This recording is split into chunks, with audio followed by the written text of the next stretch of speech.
বন্ধুরা সবাইকে অনেক অনেক ভালোবাসা। ভিডিওর শুরুতে বলো তো আমি কোথায় গিয়েছিলাম? আমি গিয়েছিলাম একটু ঘুরতে, সেটা হলো চর্দি ভাইয়ের বাড়ি। দেখো, আর এটা পুরো একটা ভেড়ি, কিন্তু পুরো সমুদ্র নদীর মতন লাগছে। দেখো কত কিউট। তোমরা একটু বলো তো তোমাদের কেমন লাগলো।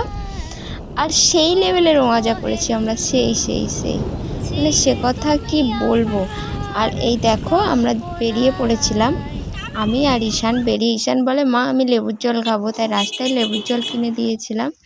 আর এই দেখো দিদির বাড়ির কাছে চলে এসেছি প্রায়। আর এখানে এসে তো আমরা সেই লেভেলের মজা করছিলাম। আমরা সবাই ছিলাম, ঈশান, আমি, কাবেরী, ঈশানী, পুটুলি, সবাই ছিলাম। এত মজা করেছি।